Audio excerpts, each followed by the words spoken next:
himself getting passed by multiple cars, as I mentioned earlier on, so Nurov in a very precarious situation, but he often finds himself in these places. He doesn't qualify as well as he races.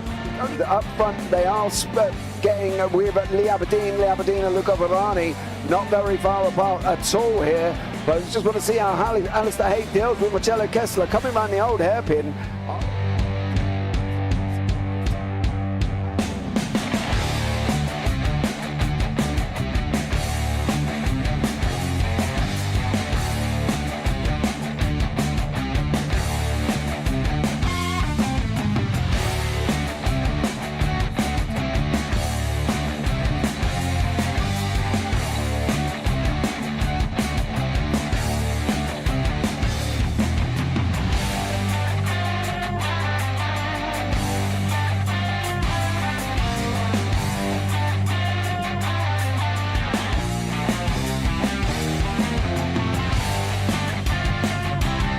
I would say it's not the best decision they've ever made, just not having done that under the safety car, really.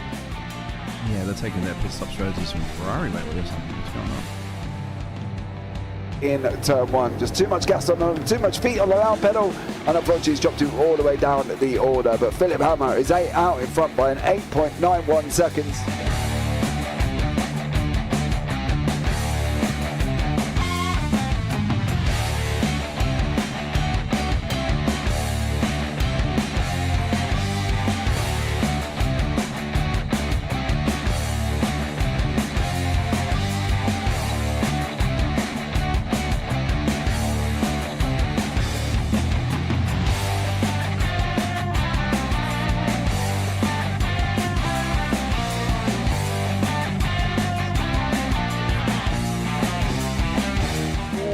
Dan Michael is a wall there, sir. And definitely doesn't want to be hitting that earlier on as well. Difficult, the understeer is in the dirty air through that final corner because it's such a long corner and you get dragged off into the grass very easily. He'll have the slipstream down in towards the chicane. Peterson was briefly alongside, but that slipstream has saved him and kept him in third. Yeah, Varani now lost a little bit of time to Aberdeen, about half a second. Peterson is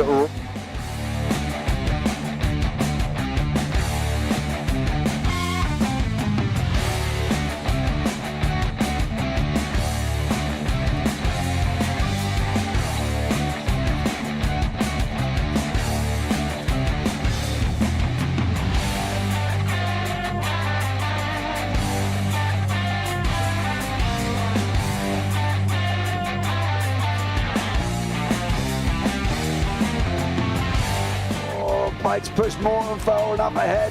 He's got out of line. It's now Pike going to have a go at Werrell. Don't push him off. He's in the championship fight. Jack Werrell chasing down Carl Jacklin. Further down, Rob Williams and Chris Barnes. Sensational run outside line now though for the heavy braking zone. Around the outside goes the Audi R8. Look how much Miller's come back into play. Exactly. Miller's still such up. He's left on second and change. All of a sudden, Miller's back in play.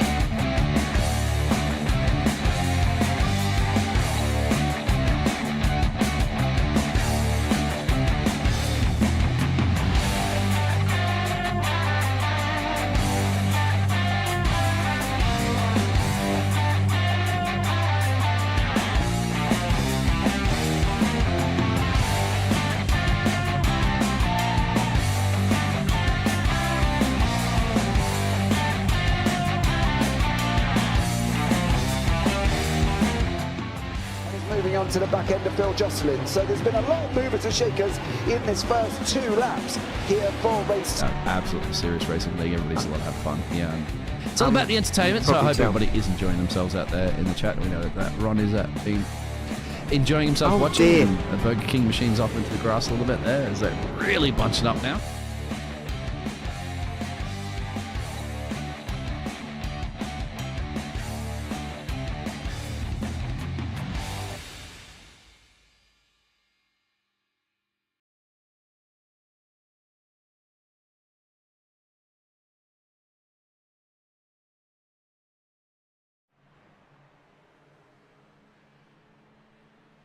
Good evening and prepare for a brand new season of the iGPFun League Super Formula Lights Championship. We are at Road America for the first round of Season 4. I am Tom Cairns in the contrary position, joined by Dean Biggles, who'll be with me to share his analysis on tonight's action.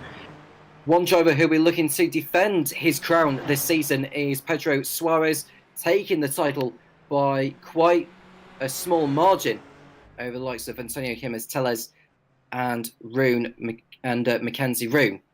We're just coming towards the end of practice, as far as I know, although qualifying has just finished by the looks of it. It looks like that Greg Seiss is on pole in the number 74, with Marlon Morden in second place and Andy Flint in third position. Whilst we're waiting for the grid to be formed, it's time to introduce Dean into the comms position. Hello, Dean. Welcome all to another exciting season here at iGPFun. My apologies, lots and lots, 20 years plus that this fantastic league has been running for. So expect to see lots more action here this evening. Of course, once again, as you mentioned, Pedro Soares, the Portuguese driver, is looking to defend his season win last season by 409 points over 393 points there on Antonio Jimenez. I call him Jimenez. I'm not quite sure if it's correct or there, but Tony Jimenez, the Spaniard, will be looking at. So obviously, we're taking Western Europe seems to be the key to beat it, isn't it? Mackenzie Roon top it up in that third place there, representing the United States of America there for Get Good Racing, as you said. That qualifying's just about to be over, so very soon we'll show you the grid to see who's going to have the best opportunities to chance to win the first round this season. Absolutely so. And Greg Seiss, he'll be looking to build on last season. Greg Seiss, I don't think he finished in the top 10 last season, as far as I know. We should have a grid lined up, although we've got some drivers finishing their last flying laps. The checker flag is already out to signal the end of the session, and so we'll be seeing who will line up. We've got 43 drivers registered for this evening, so we are certainly going to see a lot of action throughout tonight. The drivers have been briefed also on how they go about the first lap here, considering the size of the field. They are told that turn 5 left is dangerous, especially on lap 1, so just needs to be very careful through there. No 3-wide attacks in lap 1, no matter how tempting it is, so I'd assume that is all around the circuit. Passing is allowed at turn 5, but it does not mean they have to do it. So they just need to remember that lap 1 is more important than gaining a place. And there we go. So the qualifying session is just about done, so we should see a grid in due course. It feels like they've gone past the elapsed time for qualifying, so we're just waiting for the game cycle to just update itself, and then that way we'll have a grid forming up. I'll run down very quickly of that, because I know how quickly the drivers will be in getting ready for the start. And just call it a game. What? Ooh. Well, Tom. a sim, however you want to put it. Thank you. Wow. Okay. All right. Do we have a grid ready, Dean? Yes, we do, Tom, and it's a grid for a sim. There you go. And you call it a game again, I swear. All right, here we go, my friend. Let's see who's going to be lining up. Okay, so Greg Seiss is on pole with Marlon Morden alongside. It's Tony Jimenez and Andy Flint alongside on row 2. And it's Simon Frelick and Luca Ferrani on row 3 ahead of Mackenzie Roon and Lee Aberdeen. Ludovic Rancon and Kevin Schrunster running out the top 10 ahead of Pedro Suarez and Chris Trott on the 6th row of the grid. Eunice Amol and Leonard O'Sherry are on row 7, followed by Dennis Corney-Denden and Nicholas Fesman on row 8.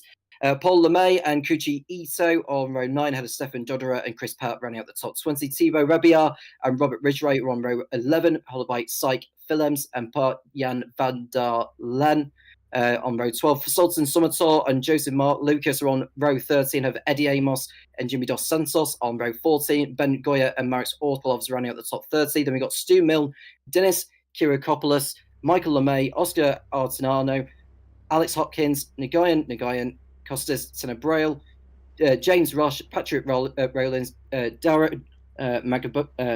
Makafunga, Richard Van Veen, Kenzie Newfoff, and Ollie Tideshirts running out the 43 drivers for today's race.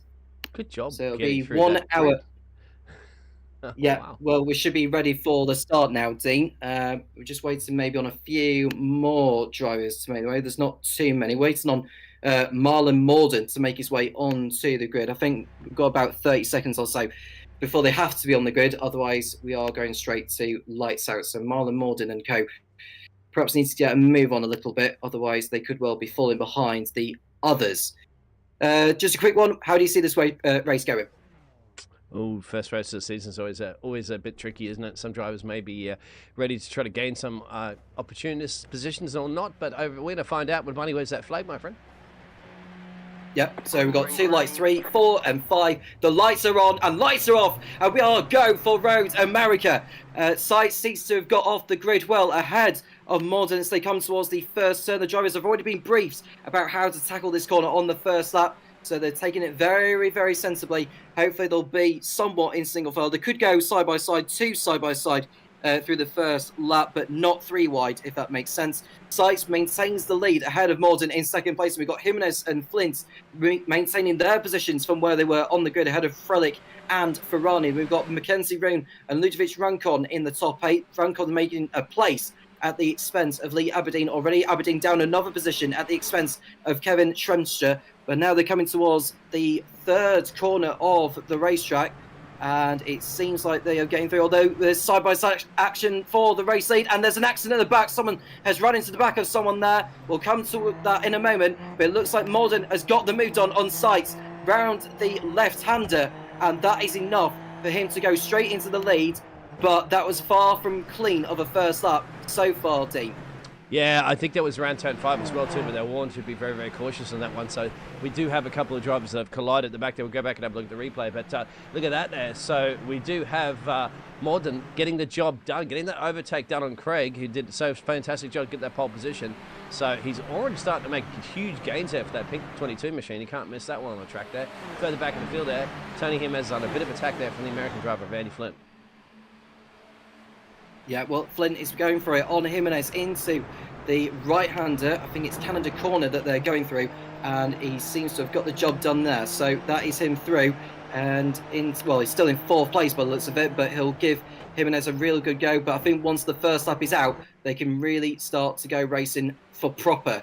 And Morden is coming around to complete the first lap in the race, so with Sykes second. It's Jimenez, Flint, Frelick, Ferrani, and Roon in 7th place, although Roon's just going through on Ferrani before they get to the first turn. But watch out for 3 abreast into turn 1 they come, and it looks like who's that's coming through to go past the pair of them, or at least trying to. I think it's Ludovic Rancon in the number 41 going through into 7th place. He wasn't able to get through on Roon, but he did so that time. Ferrani, it's about to lose another position there to that green livery machine of Lee Aberdeen, 4-time race winner last season, making his way through after a difficult beginning. Yeah, the Aussies inspired by, spoiler alert, something that happened just recently today or yesterday where you are in the world. So good on him. Luca, of course, had some serious pace last season as well too.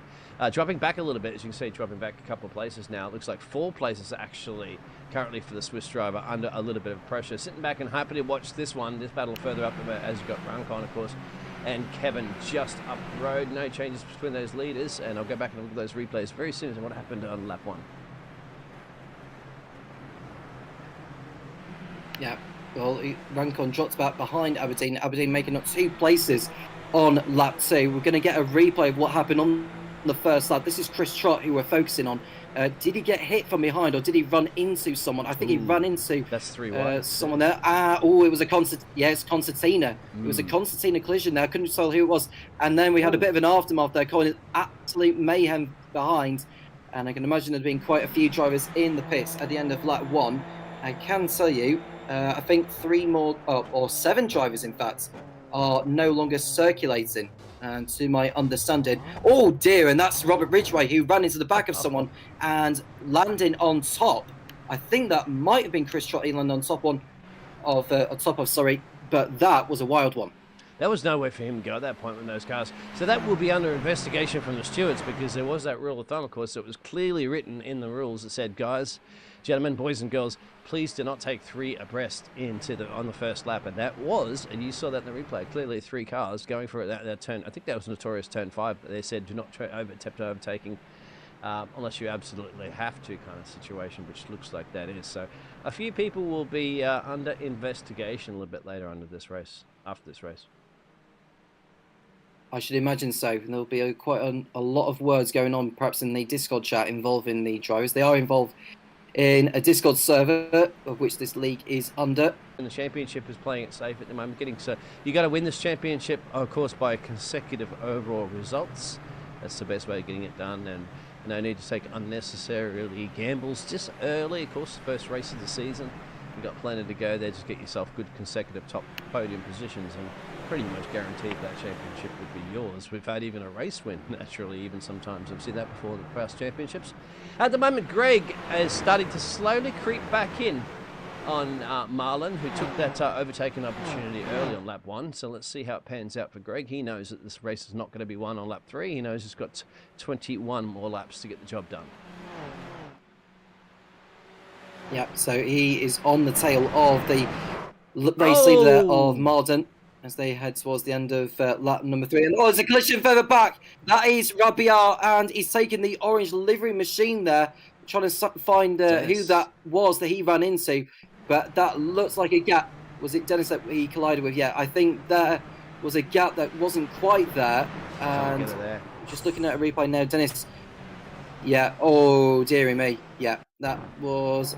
it looks like a racing incident from my side, but this is Kyriakopoulos, if I can pronounce that correctly. He collided with... he gets tagged, and Rabia was able to continue. Hopefully they were able to keep going as they are, but...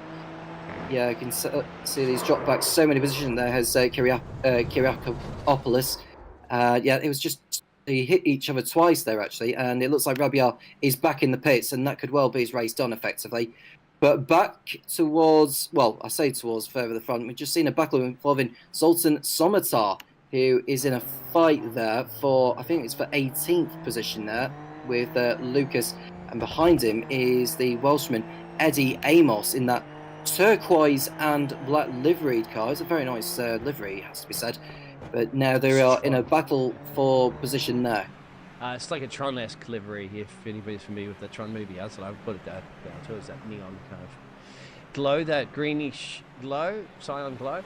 Greg at the moment still in the lead. Looks like Lee Abney. Here comes the Aussie, the Thunder from down under, putting the pressure on, and Lee was finishing quite well in the results last season, so he's looking to improve this season. He's looking to get himself a championship win. He's once again next to Mackenzie Roon, so these are two top guns in this league, battling it out already on lap 4. Oh, contact! Yeah. And that's Mackenzie Roon into the fence. Oh. And he's out of the race as Mackenzie crashing into the barrier at the last turn. And that is his race over. He'll not be very happy with the way Lee Aberdeen cut across on him. As we watch, and we can see there, ooh, yeah, it was in the braking zone as well, technically, wasn't it? Yeah, that's big. That's big between these two top guns. Once again, I was just talking about how hot it was in the championship between them, and that's contact between them. You can see that could have gone either way, like coming back in, maybe not seeing him in his mirrors. It is hard to see in the mirrors, of course, even in the racing sim. Like the real Formula 1 drivers, of course, would be saying, I can't see anything in my mirrors. That's and they're professional race drivers.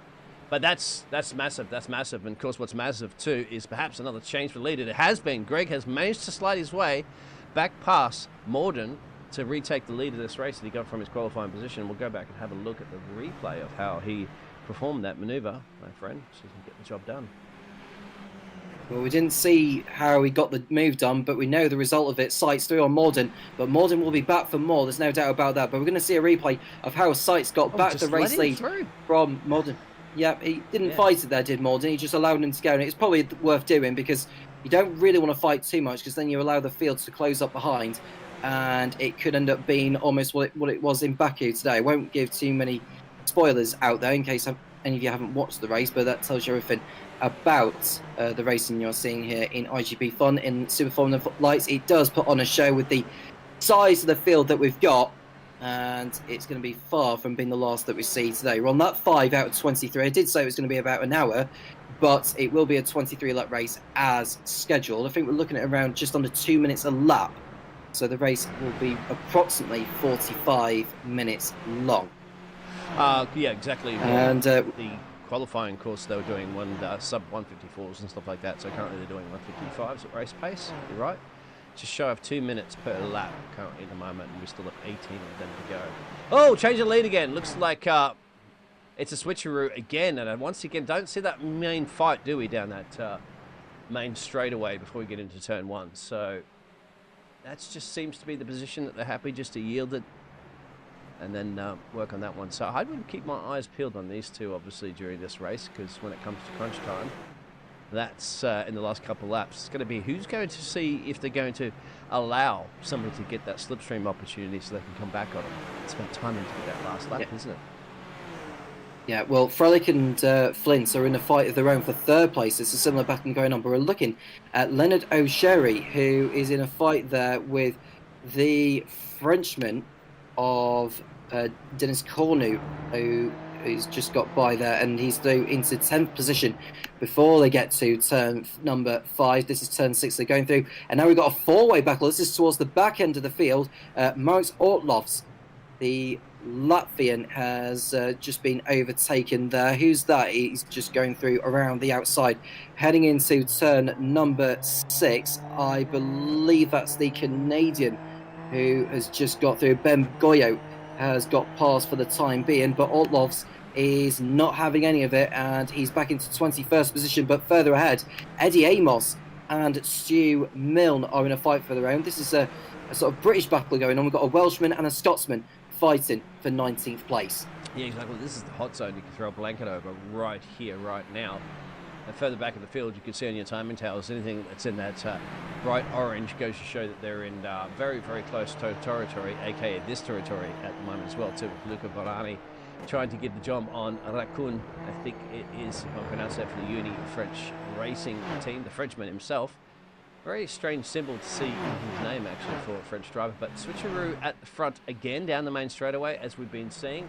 We'll see how this pans out, because this is going to turn into a three-way fight just now, too, with Leonard in the background there from some parts of Scandinavia, that flag. Well, Luca Ferrani's got through on Ludovic Rancon into turn number 1. Into 8th position he goes. But now we're looking at Leonard O'Sherry, who fancies a look on Ranson. This time into turn number 2. And he's able to survive that one. But don't expect that be the end of it as they go through the Morian Sweep. And for the third lap in a row, the top two have swapped places. And so Sights and Morden will continue to do their own battle, but it won't be too long, I don't think, before Frelick and Flynn get in on the act as well. We're looking further down the field, it's around about the bottom end of the top 10, because we've got the likes of Ranson, O'Sherry and Dennis Cornu in action there. We're looking back at Eddie Amos, who's in a fight, and the two cars ahead of him there. Who's that he's fighting with there? Well, he's got through on Orlovs for 21st place, and I think Stu Milne is just ahead of those lot as well. And this is a five-way horse battle, car battle you currently see at the moment. And it's interesting to be in this position because you know you want to fight as much as possible, but you're also going to be very, very scared or alert because there's two abreast, as you can see some of these cars. There's a good chance they're going to come together at some point. So you want to kind of play it safe. You also want to put the pedal to the metal, or you want to give it all you got. So it's going to be interesting to keep an eye on this one. We saw the contact between a couple of drivers earlier. But, hey, they're race drivers. You can tell them one thing, my friend. They're going to do absolutely another. Well, we're just looking at the battle again for 19th position. There is Goyo and Milne going side by side through Canada Corner. And will they get through the next sequence of corners safe and sound? It looks like they have done, leaving each other enough room and space. But it'll be a 5-car battle in a moment because we've got the likes of Amos, Orlovs and Guyan waiting to pounce. But a lot of action we are seeing so far, Dee. Yeah, further back at the moment too, we got Andy Flint putting a little bit of pressure there on...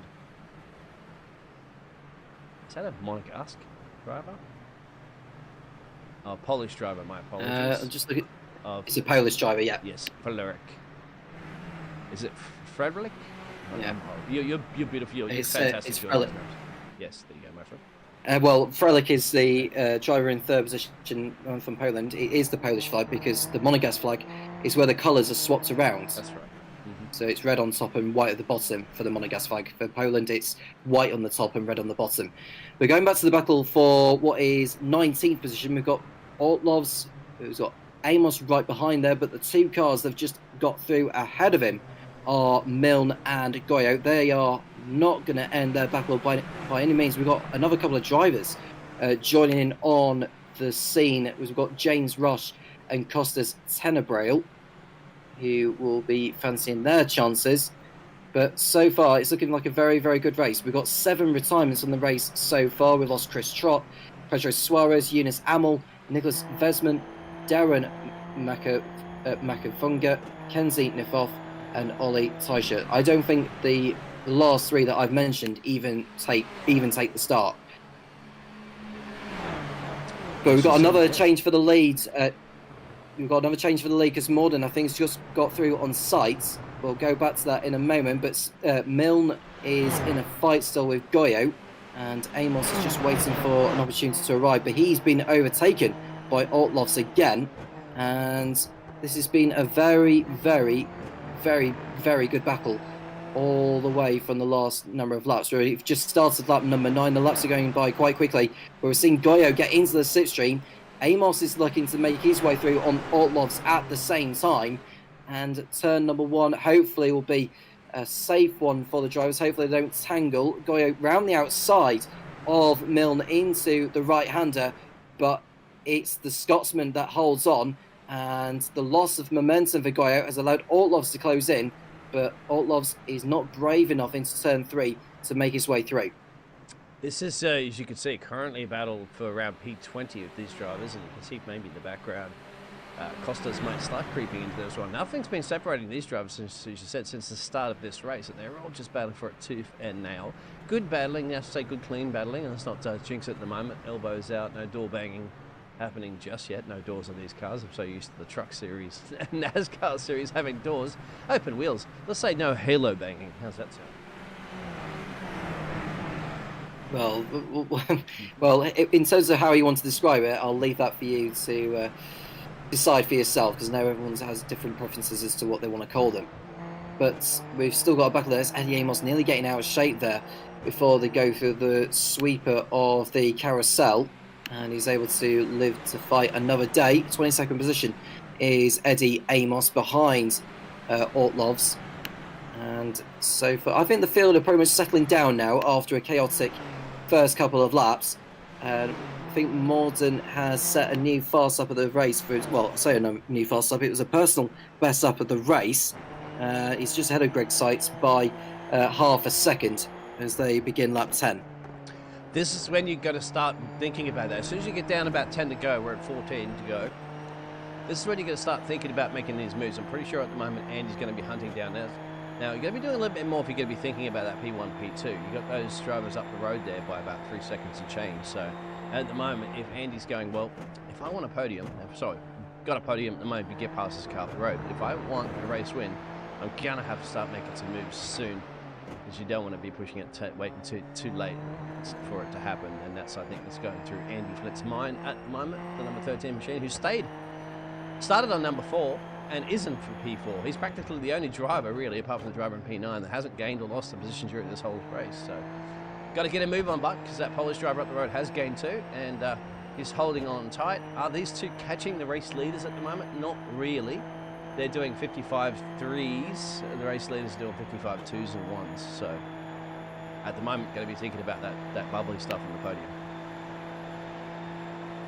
Yeah, well, Flint will want to get a move on sooner rather than later. He's been stuck behind Frelick for a number of laps, but we're looking at the battle for 6th position. We've got Lee Aberdeen all over the back there. He's about to go through on Tony Jimenez, and he's managed to find his way through into Canada Corner, and there was a superb overtake there from Aberdeen, and he's gone through into the top 6 he goes, and hopefully, that was a great overtake there, Dean.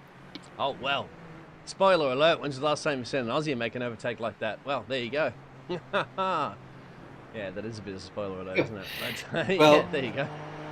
Yeah, well, some people may not be into Formula 1 like we are, but we've got a race to be looking on to. We've got Ranson, who is behind. He's not going for it there. I think he realises that turn 1 is not really the best place to be overtaken, because it's quite a medium speed corner. You want to get them moved on into a low speed corner. and and just try and pull away once you're alongside and make it difficult for your rival to get back through. Look at the sliding of the cars too up the road there. You can see that from Luca. Just the power slide in the corners because those tyres are starting to slowly go off, of course, because we've been going through this whole race at the moment, 13 laps to go. It will give you that. I saw that during the practice session as well too. You really got to throw these cars. You got to throw it into the corner and then just control the pace on the exit. And you'll usually see the spins out of the corner. Touch wood so far. These drivers have been doing fantastic. I haven't seen too many self-spins. We have a couple of replays to look at. We did see a couple of drivers have gone back in pit road, and that's interesting. These drivers, I didn't know if they were involved in any accidents or anything like that, but they have elected to go down the pit road.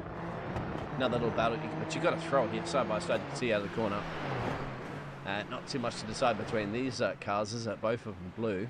Different, slightly different liveries here. Yeah, well, that's Van der Laan getting through on the month for 18. That's Sultan Somatar who just got through. Somatar allowing the... I don't know what flag that is actually. I'm normally good with flags, but I can't quite tell what that flag is that Van der Laan has got. So if any of you do know that, then do please let us know.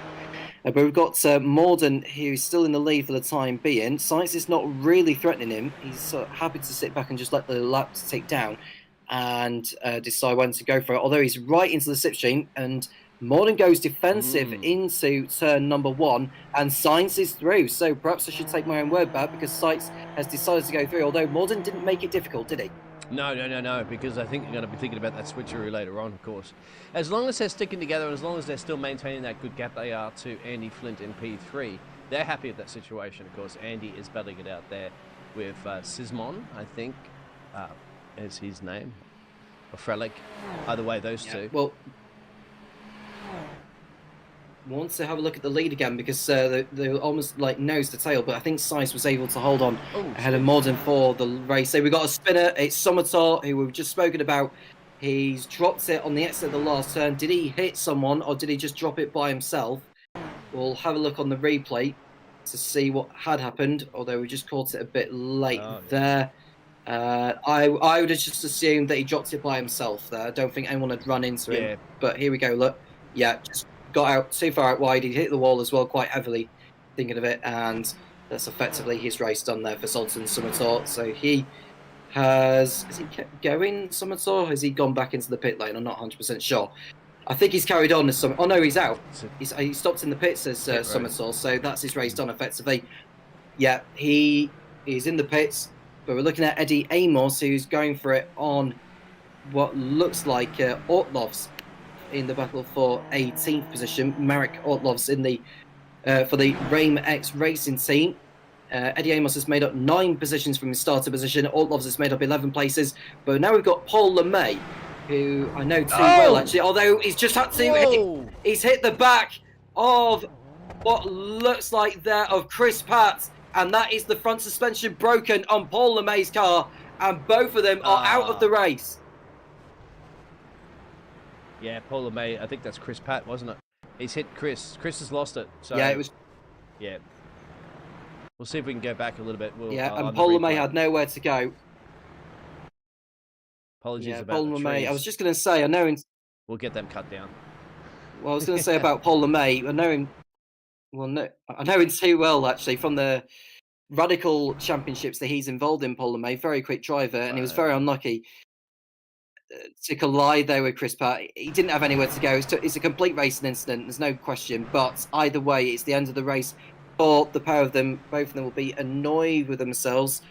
Chris Pratt for having that spin, and Paul LeMay for just, that he just didn't have enough time to react. It's one of those things, so we'll just have to let that one go and hope for better luck next time out. It's a 13 race championship, so that we go to Spa next week. Then it's Silverstone, and it's back to the States at Sebring, Fuji in Japan, and it's Kota, Misano, Interlagos, Suzuka, Jerez, Imola, Nürburgring, and the season finale will be at Hockenheim, which is expected to finish off the season in December. But now we've got a battle for the race lead again, because Seitz and Morden are going to combat this time at Canada Corner, so not on the pit straight this time. But given where Morden is in terms of striking range, I wouldn't be at all surprised if we see a switcheroo again here. This has been getting down to about 10 to go. 2.6 is still the lead back to P3, so these two are comfortable. Main thing is they don't come together. Welcome everybody to the chat. I have been reading the chat. Do apologise, not getting over to that in a minute because there's so much action, which is what you want to be seeing. Of course, Justin, hello at the HSTL. And of course, our now man that we've had on the microphone before there, Tom Davis, is out there. His money's on Fast Eddie Amos. I'm going to call him Fast for nothing. Or Eddie for that matter. And put money on Frederick. For the Vincent as well too, and that's for the Polish driver of P3. Thank you very much. Give us a shout out. Let us know who you are supporting. Friends, families, cats and dogs. Anybody out there in the chat, go for it. But at the moment, these two seem to be one of them. It's either going to be the number 22 machine, the pink machine, or it's going to be the 74 machine of Greg. Either way, it's a great time track, so you'd think you'd have the crowd kind of cheering on a little bit here. Yeah, well, Sites will be fancying a home win to kickstart the season, but Morden will have other ideas for sure. Someone's saying that Frelick has a chance to win. He says it wouldn't surprise him if he won. Well, there's every chance that he could well do. We were looking at the battle for 9th position because we've got, looks like Cornu, Sherry, and Ranson fighting for position. Ranson went a little too deep into turn number 5, but he was able to get away with it. But now we've got Cornu and Sherry fighting over 9th, and I don't think he's going to find a way through there, unfortunately, my friend. And I don't think he's going to do it through the carousel either. So I think the next best place for him to do it is to do it at Canada. And have a look at the cockpit views, what the drivers have. Of course, the halo will generally now make that a little bit visible for the driver. But everything else will be the same. That's why those mirrors are pretty hard to see as well, too. They probably expand their graphics out to make it look so that you can see through their mirrors. But depending if you have a VR headset as well, too, you can turn your head left and right. These drivers at the moment are going to be looking forward, not left and right, and defensively. And there it is. So Cherry still working on getting the job done there on Dennis Denden. I like that name, Denden. That's the French driver, the number 36 machine, just leading this one at the moment in that battle for P9. Still, a switcheroo once again with the leaders down the main stretch straightaway that we've seen before. The attack was put on that, but Greg managed to hold that one off. Now, do you think there, at the moment, Tom, that they are, that Tom's starting to figure out, or Greg's starting to figure out a way, that where he can actually try to defend off Morden? Well, it's difficult to say because that attack later on. Well, what I was going to say is that the pit straight, it seems to be very powerful, is the slipstream effect. So Sites needs to play this one in terms of how he wants to do it. They seems to be the continuation of the battle through towards turn number 5 between Sites and Morden. Frelick and Flint are a little bit too far back, but you know, there's mind games going on at the moment because neither are defending the position whenever the other one is getting through. So it's going to come down to the last lap, as it ever so does in a lot of racing series. And you can see Morden right into the slipstream there as to go towards Carousel Corner. There's no way he'll get it done here. But he'll most certainly make the most of the slipstream all the way to Canada Corner. But it's just whether he's daring enough to go for it or whether he's just happy to sit behind Sites until the pit straight. I don't think traffic will come into play too of 9 to go because you see on the track map the P30 first place. It's just coming down the main straight now as these drivers only have a couple more corners to navigate. Sometimes that would be massive to come into play, wouldn't it? If they did catch the back markers towards the end of the race, that would definitely switch it up because navigating traffic is not an easy thing to do. At the moment, more like it looks like these car drivers are struggling to keep this car on the track. See how bumpy it's getting? They're starting to get loosey-goosey on the rear end at the moment there as Morden can study Mr. Science there and kind of see where he's making the mistakes. Down the straightaway at the moment, will he elect to go out and break this toe? You can see defensively, Greg has gone, and Mullen now has to all to do stay on the racing line, hit the braking at the braking point. Bingo takes that lead, and then Greg's just got to do the same thing. Stay with him, and then wait until that last lap. We got 8 to go, but it's going to come down to that one, isn't it? We'll go back further and see this other battle around here between the French squad, just like last season, my friend. They love to battle these two. Well,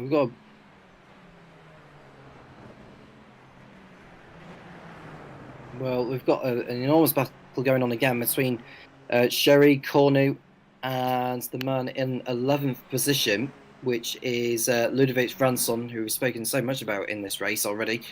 Looking at those who've made up the most places, well, Richard van Veen, who's running in 19th position, he's made up 22 positions. He's gone rather well in this race, so that means he'll have started 41st on the grid.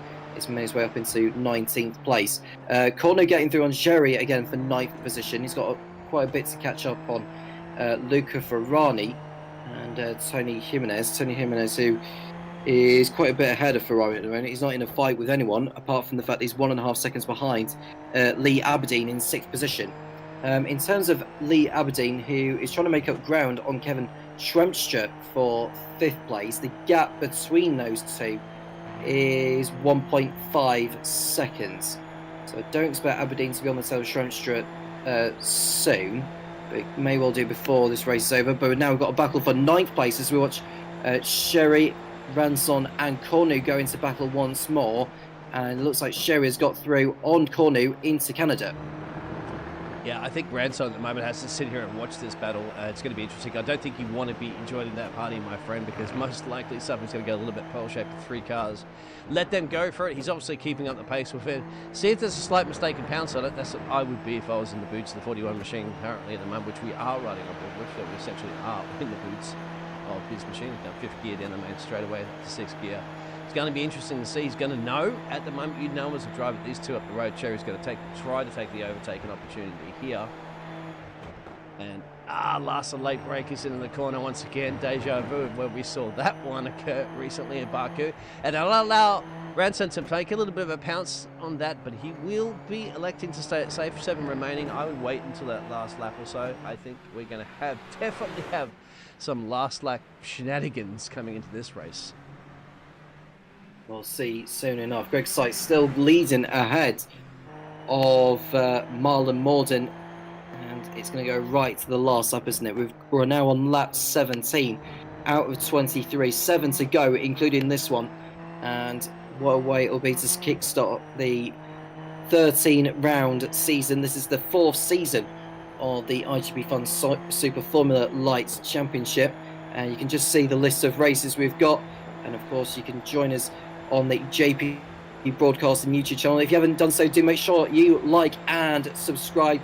We are aiming to get to around about 2,500 subscribers by the end of this year, so if you haven't subscribed to the channel, do make sure you click that button and you will not miss any of the action. There's many other racing championships you could be watching as well, and the best way to know about it is to subscribe, and then you'll be notified of all the live broadcasts of the championships which we have to offer.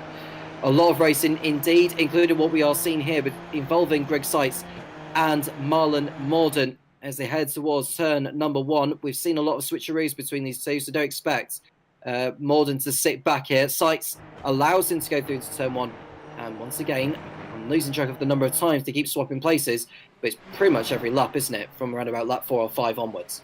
As well as these two. Yep, you mentioned it. So hit the bell, like and subscribe, and hit the bell and be notified as to notify these three as to who's going to be getting it into the first corner, as they're all going to go for it too for now. And there's Ranson. So Ranson's just got past these two that have been battling just like that. So I guess it has paid off to be a little bit patient. Of course, he's got to be under a massive attack from these two with another 6 laps to go. But I'll tell you what, sometimes having a little bit of patience does definitely pay off. Yeah, well, we've got the 3-car battle that's been going on for quite some time now. We've got Ranson in 9th place, and then it's Sherry in 10th and Cornu in 11th. We've got another battle involving what looks like Ortlovs and Amos into turn number 1. We've got the Latvian leading the Welshman, and Amos still not giving it up. He's a very feisty driver, is Eddie Amos. We saw him last season. Actually, he's one who never gives up by any stretch. Doesn't matter what position he's fighting for. He's enjoying his racing by all means, and he'll be tucked into the slipstream of Marek Orlovs to try and get into 16th position. We're now back to the battle for what is now 10th place between Leonard O'Sherry and Dennis Cornu as they exit the carousel, and it looks like Cornu is going to be into the slipstream of that pink liveried machine there.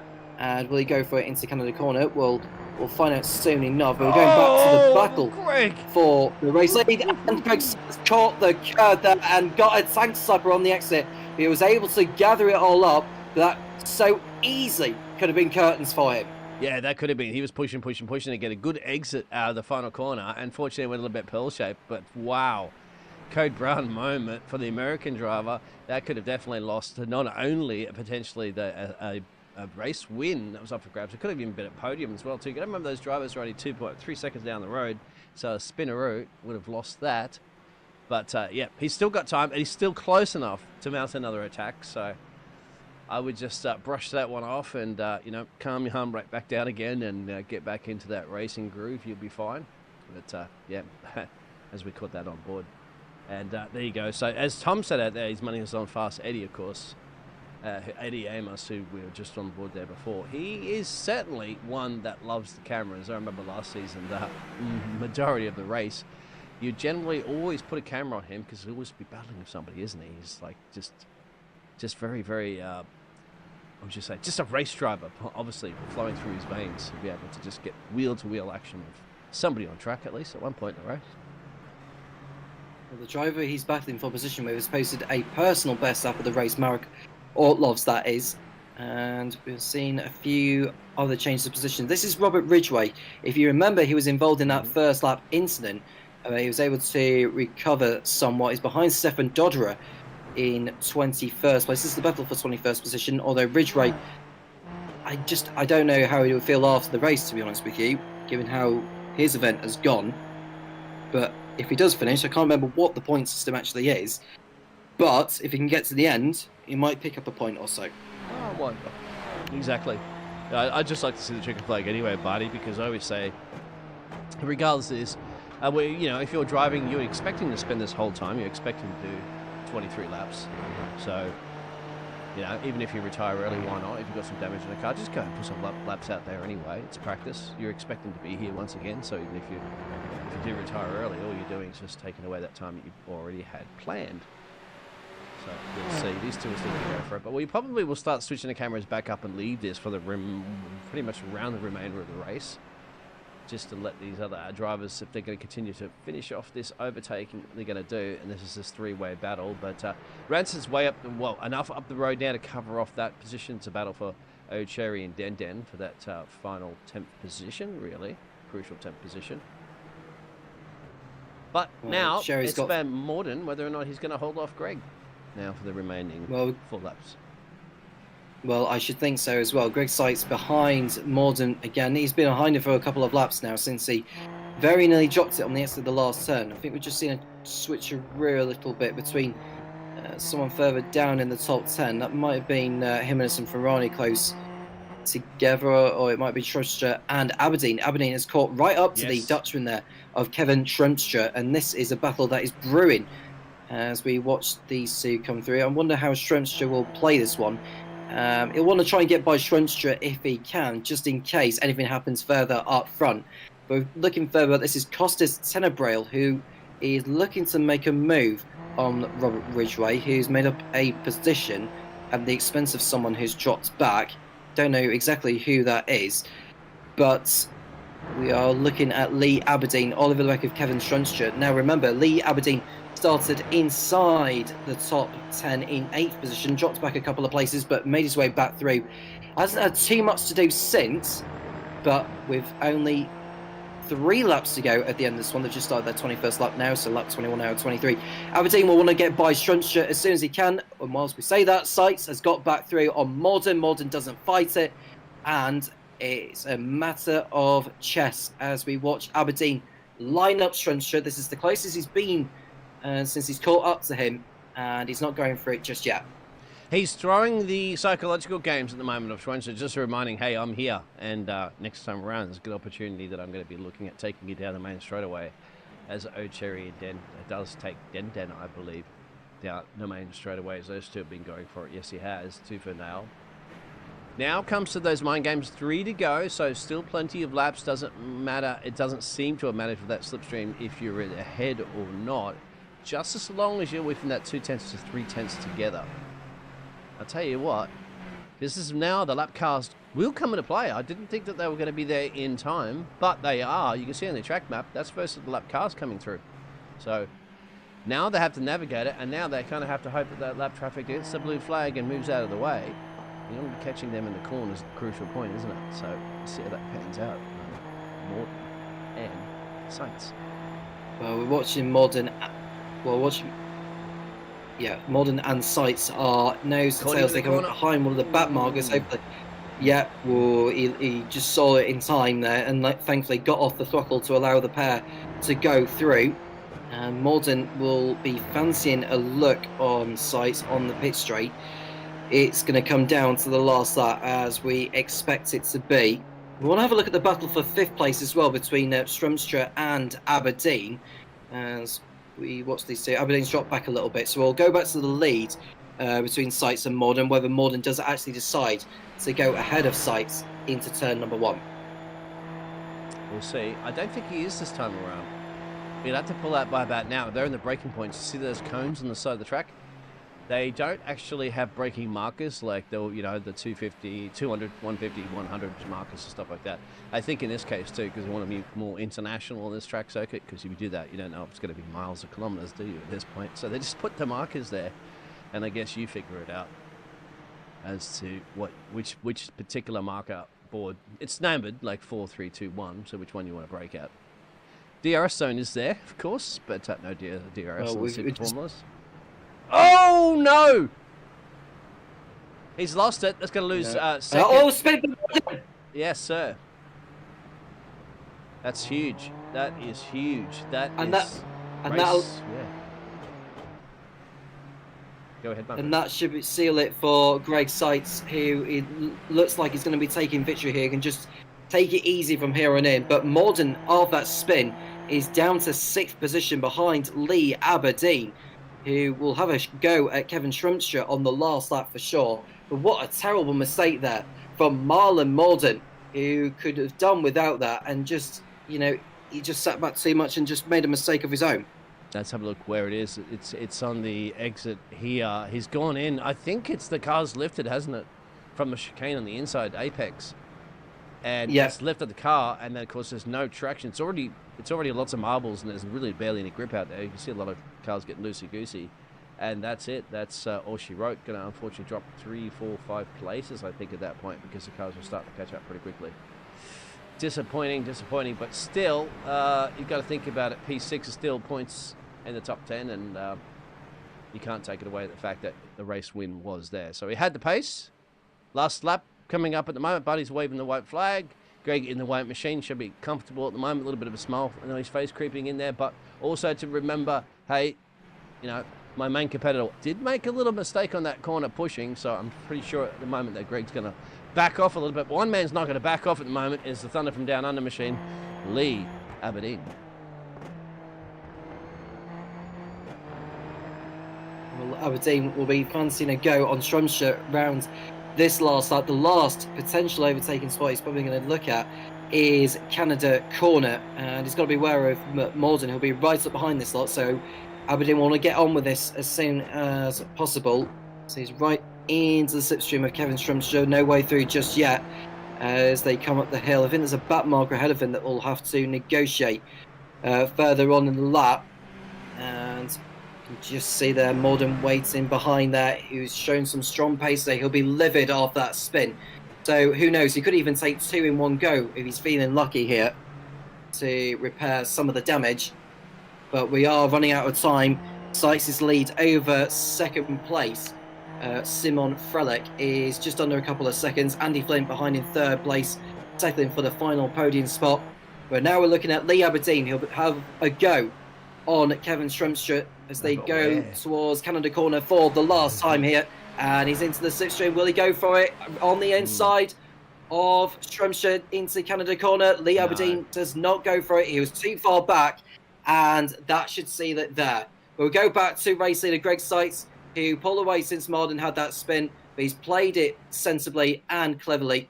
Greg Sights takes the first race win of a new season of iGPFun Super Formula Lights at Road America. There is the checker flag. It's a home win for Greg Sights, with Simon Frelick in second place, and on the podium is another American of Andy Flint. What a day for the American fans who have turned out to watch these two performing. Kevin Strumsher was able to hold off Lee Aberdeen for 4th place, and Marlon Morton, who should have been at least 2nd, has had to settle for 6th position. Tony Jimenez, Luca Ferrani, and it should be Dennis Cornu and Leonard O'Sherry rounding up the top 10. What battles between those drivers as well too. What a race. What a good clean race. There wasn't many actual collisions of cars. We saw some of the bigger accidents occurred was just because somebody lost it. Unfortunately, the other cars had nowhere to go and collided into them. So if this is a sign of things to come here, this is going to be a fantastic league with some fantastic, clean, wheel-to-wheel racing. So I'm really looking forward to it. Greg will be celebrating. All the Americans will be celebrating, of course, because Andy getting that other pole position, another podium position. We only had a couple more, Andy. Mackenzie Roon, of course, with that incident with the Aussie Lee Aberdeen. That'll be something that'll be investigated after the race, as well as that 3 cars into one corner. That was a no-no on lap 1. That will also be investigated. But aside from that, I don't think there'd be a great deal of other post-race investigations going on. Well, we'll see post-race, and the drivers won't have too long to wait before next week at Spa. A brilliant racetrack for these cars, most certainly. And Road America has just served as the precursor for what's to come. And you can see the list of races we're going to. We've got Spa, then Silverstone, Sebring, Fuji, Austin, Misano, Interlagos, Suzuka, Jerez, Imola, Nürburgring, and Hockenheim on December the 8th, which incidentally is also the same date as the Formula 1 season finale in Abu Dhabi. Oh, interesting. So December the 8th. Hopefully not at the really same is. time. Yeah, Please so not at the same December. time. No, it won't be the same time. Yeah, it will good. not be the same time. I can Thankful. guarantee you that. All right, I like that. I don't like sometimes races on at the same time Formula 1's on. I'm like, come on, guys, make sure your schedule's not going to conflict. But I'm looking forward to Spa because that's got the new updates on iRacing, and I haven't yet had an opportunity to broadcast Spa. So I'm looking forward to that one. Of course, that's next week. What we are also, some drivers will be looking forward to, seeing their names on the results screen coming up now. Well, just waiting for the final results to come onto the screen now. So there is your race winner. Greg Sykes winning out in the end over Simon Frelick in 2nd place. It's Andy Flint completing the podium for the Scuderia Racing Forces team. And it's Kevin Strumsher in 4th place, holding off Lee Aberdeen to the end. Mullen Morden following that spin on the penultimate lap is had to settle for 6th place. Tony Jimenez was 7th, followed by Luca Ferrani, Dennis Cornu and Leonard O'Sherry rounding out the top 10. Ludovic Ranson was 11th, followed by Syke Phillips in 12th place. And it's Kuji Ito in 13th, followed by Joe Lucas in 14th position. It's Bart Jan van der Laan in 15th, and it's Marek Orlovs in 16th, hold off Eddie Amos to the end. Nguyen was 18th, followed by Robert Ridgway in 19th position. Running out the top 20 was Costas Tenebrail. Ben Goyo, the Canadian, in 21st, followed by Jimmy Dos Santos and Richard Van Veen.